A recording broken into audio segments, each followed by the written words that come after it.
राधे राधे प्यारे बच्चों, आज हम लोगों की क्लास होनी है 12th की फिजिक्स के पहले लेसन की, जिसमें हम लोग पढ़ रहे थे Coulomb's law and electric field. और आज अंतिम हेडिंग की बात होगी डाइपोल की ट्रांसवर्स पोजीशन में, यानी अनुप्रस्थ स्थिति में वैद्युत क्षेत्र का मान निकालना। ठीक है, तो आइए बात करते हैं। ये आपका एक डाइपोल है और इस डाइपोल के इस कॉर्नर में एक चार्ज है -q और यहाँ एक चार्ज है +q। डाइपोल का मिड पॉइंट O है, ये डिस्टेंस L और ये डिस्टेंस भी L है। ठीक है, ये डाइपोल की एक्सिस है, जो लाइन सीधी दिख रही है इसे हम डाइपोल की अक्ष कहते हैं। इसके परपेंडिकुलर हमें चलना है, इसके लंबवत हमें जाना है स्मॉल r दूरी पर, मिडिल पॉइंट से ये कुछ ऐसे यहाँ पर पहुँचना है। ये दूरी हम मान लेते हैं स्मॉल r है, स्मॉल r डिस्टेंस, और यहाँ पर पॉइंट P है जहाँ पर हमको इलेक्ट्रिक फील्ड का मान कैलकुलेट करना है। तो इस -q चार्ज को हम सबसे पहले P से मिलाते हैं और इस +q चार्ज को भी हम यहाँ से मिलाते हैं, मिल गए। अब ये -q भी यहाँ इलेक्ट्रिक फील्ड क्रिएट करेगा और +q भी यहाँ इलेक्ट्रिक फील्ड क्रिएट करेगा। इन दोनों के इलेक्ट्रिक फील्ड यहाँ होंगे। ठीक है, तो माइनस के कारण इलेक्ट्रिक फील्ड हमेशा माइनस की ओर होता है। अगर हम इसको मान लें कि इसके कारण इलेक्ट्रिक फील्ड E1 है तो ये E1 आ जाएगा, और प्लस के कारण हमेशा प्लस से दूर होता है, तो अगर हम इसके कारण इलेक्ट्रिक फील्ड मान लें तो E2 हो जाएगा बाहर की ओर। देखो बच्चों, ये वेक्टर हैं और आप अच्छे से जानते हो कि वेक्टर का रिजल्टेंट कभी भी जनरल मेथड से नहीं निकाला जा सकता, बल्कि उसके लिए समांतर चतुर्भुज के नियम का प्रयोग करेंगे या फिर हम कंपोनेंट बनाएंगे उसके। ठीक है, अगर हम ये A माने, ये B माने और ये R है, ये L है, तो ये साइड जो AP साइड है इसकी वैल्यू होगी √r² + L², और इसकी जो साइड होगी वो भी होगी √r² + L²। ठीक है, अगर हम ट्रायंगल AOP और ट्रायंगल POB की बात करें तो ये दोनों जो है कॉन्ग्रुएंस हैं, यानी सर्वांगसम है, क्योंकि ये L है, ये L है, ये दोनों में कॉमन है और ये दोनों साइड्स आपस में बराबर हैं, तो ये कॉन्ग्रुएंस हो जाएंगे ट्रायंगल्स। अगर हम ये थीटा एंगल कहें तो फिर यह भी एंगल क्या होगा, थीटा हो जाएगा। ठीक, अब देखो बच्चों, ये हमारा पॉइंट ऐसा माना जा सकता है जो जहाँ से ये दो चतुर्भुज की भुजाएं मानी जा सकती हैं, और रिजल्टेंट जो होगा वो यहाँ से प्रदर्शित होगा इस E से, जो कि इसके समांतर रेखा है। अगर ये थीटा है, ये समांतर रेखा है और ये एक तिर्यक रेखा इससे काटती है, तो यह भी थीटा होगा, और वैसे ही अगर ये थीटा है तो फिर यह भी थीटा ही होगा। यानी अगर इस E1 के बारे में देखें तो एक कंपोनेंट इधर होगा E1 cos थीटा, और E1 का दूसरा कंपोनेंट होगा E1 sin थीटा। क्लियर? इसी तरह से इस E2 को अगर हम देखें तो E2 का एक कंपोनेंट होगा E2 cos थीटा, और इसका जो अपवर्ड होगा कंपोनेंट वो होगा E2 sin थीटा। कुल मिलाकर अगर हम ये जो ऊपरी हिस्सा है इस चित्र का, ये कहीं और नीचे एक बना के तुम्हें दिखाएं तो ऐसे बन रहा है। ये हमारा E2 था, ये हमारा E1 था, और अगर हम इसे P माने थे तो ये थीटा था, ये थीटा था। ये नया चित्र नहीं है, ये ऊपरी हिस्से का चित्र है ताकि आप इसे अच्छे से समझ जाएं। और हमारे नोट्स के PDF में भी ये फिगर बना हुआ है, ठीक है। तो आपको ये समझ जाना चाहिए कि ये फेयर कॉपी में भी बनेगा। E1 cos थीटा और इसका ये कंपोनेंट नीचे का होगा E1 साइन थीटा। अब E2 का इधर कंपोनेंट होगा E2 cos थीटा और इधर कंपोनेंट होगा वो E2 साइन थीटा। बच्चों अगर हम इसको कार्टेशियन प्लेन में करें, जो कि ज़्यादातर बुक्स नहीं करती हैं, लेकिन आप अगर इसको कार्तीय तल में करें तो आप इसको ओरिजिन पॉइंट कह सकते हैं, मूल बिंदु कह सकते हैं। और ये हमारा प्लस एक्स एक्सिस हो सकता है, ये माइनस एक्स एक्सिस, ये वाई और ये माइनस वाई। अब अगर ये E2 साइन थीटा और E1 साइन थीटा बराबर निकल आए तो उल्टा होने के कारण इनका प्रभाव खत्म हो जाएगा, लेकिन बराबर हो तब। अब साइन साइन तो बराबर है, बचा है E1 और E2 की वैल्यू, आंकिक मान। अगर वो भी बराबर आ गया तो ये दोनों वैल्यूज खत्म हो जाएंगे। बचेगा कौन कौन? E1 cos थीटा और E2 cos थीटा। दोनों सेम डायरेक्शन में हैं, इसलिए ये दोनों आपस में जुड़ जाएंगे। क्लियर? तो देखिए, अभी देखिए, अगर यहाँ पे आप चतुर्भुज का निर्माण करना चाहें या इसमें समांतर चतुर्भुज का भी दर्शन करना चाहें तो आपको इस भुजा के समांतर एक भुजा यहाँ खींचनी है इस तरह से, और इस भुजा के समांतर एक भुजा खींचनी है इस तरह से। देखो एक चतुर्भुज बना और विकर्ण से उसका परिणामी प्रदर्शित हो रहा है। अब ये E1 और E2 को पहले देखते हैं कि इनके आंकिक मान क्या हैं। दिशाएं चर्चित हो चुकी हैं, दिशाओं के बारे में हम जान चुके हैं, साइन इधर उधर लगा है, बशर्ते हमें E1 और E2 के आंकिक मान देखने हैं। देखते हैं E1 कितना होगा, तो E1 होगा 1/4 pi epsilon 0 Q by under root R square plus L square का स्क्वायर। देखिए ये मैग्नीट्यूड फॉर्म है, इसलिए इसमें वेक्टर नहीं है, ध्यान रखेंगे, केवल आंकिक मान निकालना है, परिमाण निकालना है। 1/4 pi epsilon 0 Q by R square plus L square, equation first. अब देखो दिशा तो इसकी इधर है, लेकिन दिशा से मतलब नहीं है इस समय, क्योंकि हम घटक कर चुके हैं। इसी तरह से अब E2 निकालिए, as well as.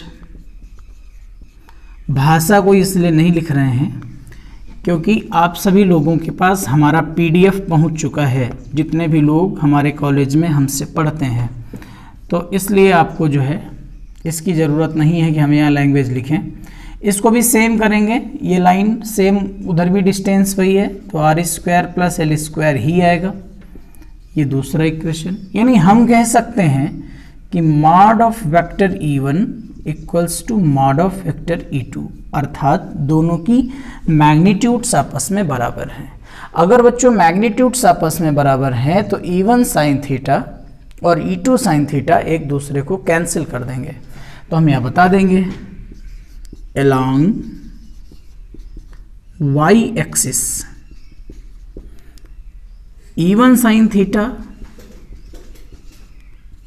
and E2 sin theta एक दूसरे को निरस्त करते हैं, एक दूसरे को निरस्त करते हैं, यानी इनका काम खत्म। अब along x axis, अब आप देख रहे हैं along x axis में ही तो केवल रिजल्टेंट मैग्नेट इलेक्ट्रिक फील्ड होगा, E1 cos थीटा और E2 cos थीटा। देखो ध्यान से, दोनों की दिशाएं सेम है, अर्थात दोनों जुड़ जाएंगे। तो हम ये बताएंगे E1 cos theta and E2 cos theta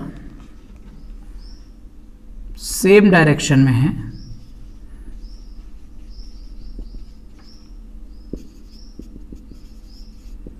अतः परिणामी क्षेत्र तो जो परिणामी क्षेत्र होगा वो होगा E equals to E1 cos theta plus E2 cos theta. अब E1 और E2 देखो बराबर थे, तो चाहे E1 लिख लो चाहे E2 लिख लो, तो हम यहाँ पे E2 की जगह पे E1 लिख देते हैं, 2E1 cos थीटा। सबकी वैल्यू रखिए, तो आप लिखेंगे 2 1/4πε0 Q upon are square plus L square, और cos थीटा की वैल्यू फिगर से निकालेंगे आप, बेस अपॉन हाइपोटेनस यानी L upon under root R square plus L square. इसको जब आप कैलकुलेट करिएगा तो आएगा 1/4πε0 2QL upon are square plus L square, दोनों पावर आपस में जुड़ेंगी, पावर 3/2। क्लियर।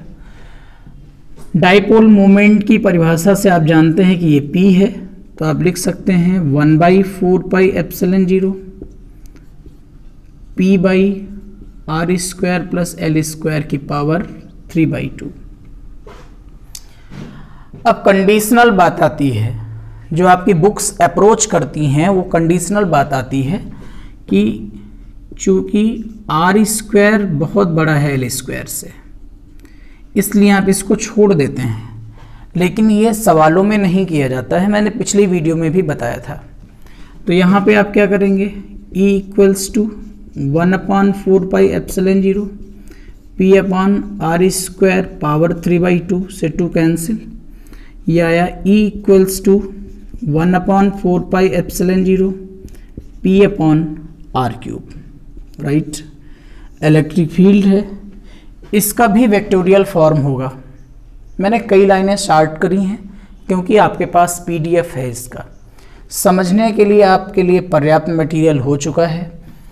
और अब इसको अगर हम वेक्टोरियली लिखेंगे तो वेक्टोरियली इसे क्या लिख सकते हैं। अब बच्चों ध्यान से देखो, ये बच्चों माइनस से प्लस की ओर डाइपोल मोमेंट होता है P वेक्टर। इसका अर्थ ये है कि इलेक्ट्रिक फील्ड ठीक P कैप की उल्टा डायरेक्शन, P वेक्टर की उल्टा डायरेक्शन में है, इसलिए इसको वेक्टोरियली, ये भी कुमार मित्तल साहब की बुक नहीं लिखती है, 1/4πε0 P बाई आर क्यूब और यहाँ पे P कैप। इससे ये समझ आता है कि जो इलेक्ट्रिक फील्ड है वो वेक्टर P की ठीक उल्टी दिशा में इस समय आता है। बात समझ में आ पाई। तो इस तरह से हम ट्रांसवर्स पोजीशन में इलेक्ट्रिक फील्ड कैलकुलेट करते हैं। बच्चों फिलहाल ये डेरिवेशन हो चुका है। आपको मैं बताऊं कि इसके अलावा भी पोजीशंस आती हैं, बुक्स में इनका भी जिक्र है। कौन सी? डाइपोल है, और इस डाइपोल की ना ये पोजीशन बतानी है ना ये पोजीशन, बल्कि किसी इसकी एक्सिस के साथ किसी पॉइंट पर इलेक्ट्रिक फील्ड बताना है, ऐसे। ठीक है, इस तरह से ज़्यादातर ये कंपटीशन में यूज होता है। विगत 2-3 वर्ष पहले ही ये बोर्ड में आया है।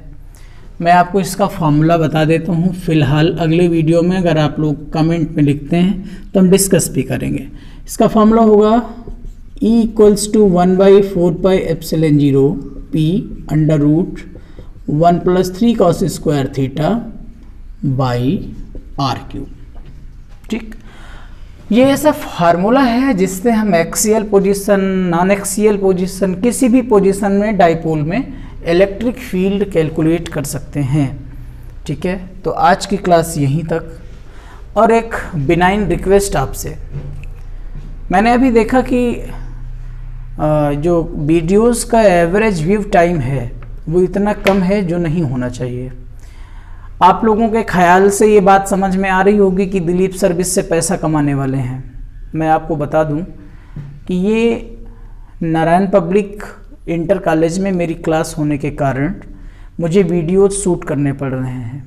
राइट, अदरवाइज यूट्यूब इतना जल्दी पैसे नहीं देता है, ये आप अच्छे से समझते हैं। ये बहुत आसान काम नहीं है जितना आप आसान सोच रहे हैं। आपके लिए ये वीडियो बनाए जा रहे हैं स्पेशली 12th क्लास के लिए। अगर आप ठीक से वीडियोस को नहीं देख रहे हैं तो इसका अर्थ ये है कि आप ये समझाना चाह रहे हैं कि आपकी मेहनत का हम पर कोई असर नहीं है। मैं भी कॉपी उठा सकता हूँ, मैं भी लिख के भेज सकता हूँ, लेकिन मैं चाहता हूँ कि मेरा नाम जिस तरह से मार्केट में है थोड़ा बहुत, ये वैसा ही रहे और आपको वास्तविक इसका लाभ हो। तो इसलिए रिक्वेस्ट ये है कि आप वीडियो को देखिए, शेयर करिए ना करिए, चैनल सब्सक्राइब करिए या ना करिए, लेकिन आप वीडियो को देखिए, नोट्स बनाइए, आप इसको बहुत हल्के में ना लीजिए। दुनिया बंद है मुझे मालूम है, लेकिन ये बात समझ लीजिए कि किसी के भी ज्ञान का, मस्तिष्क का विकास बंद नहीं है और वो कभी नहीं होगा। हम कितनी भी विपरीत परिस्थितियों में चले जाएं, हमारा मानस पटल हमेशा सक्रिय रहना चाहिए। ये आप सब जानते हैं। आप सभी प्यारे बच्चे यह भी जानते हैं कि जैसे ही लॉकडाउन ओपन होगा, एक बड़ी महामारी और इससे बड़ी आएगी, और वो ये है कि हम लोग रोजगार ढूंढेंगे, हम लोग परेशान होंगे, तरह तरह से अन्य कई समस्याएं आएंगी। तो हम ये चाहते हैं कि कम से कम आप अपने कार्य को तो सुचारू रूप से जारी रख सकें, जो कार्य आप कर रहे हैं। पढ़ने का काम है, स्कूल का हर मास्टर आपके लिए लगा हुआ है, और आप अच्छे से काम नहीं करोगे तो ये अच्छी बात नहीं होगी। ठीक है, उम्मीद करते हैं कि ऐसी कोई बात हमने नहीं कही होगी जो आपको ख़राब लग जाए। आप लोग वीडियोस को देखिए, पसंद आए तो इसे लाइक करिए, आगे भेजिए ना भेजिए आपकी मर्जी है, चैनल सब्सक्राइब करिए ना करिए आपकी मर्जी है। रिक्वेस्ट हमारी इतनी है कि आप पढ़ते रहिए।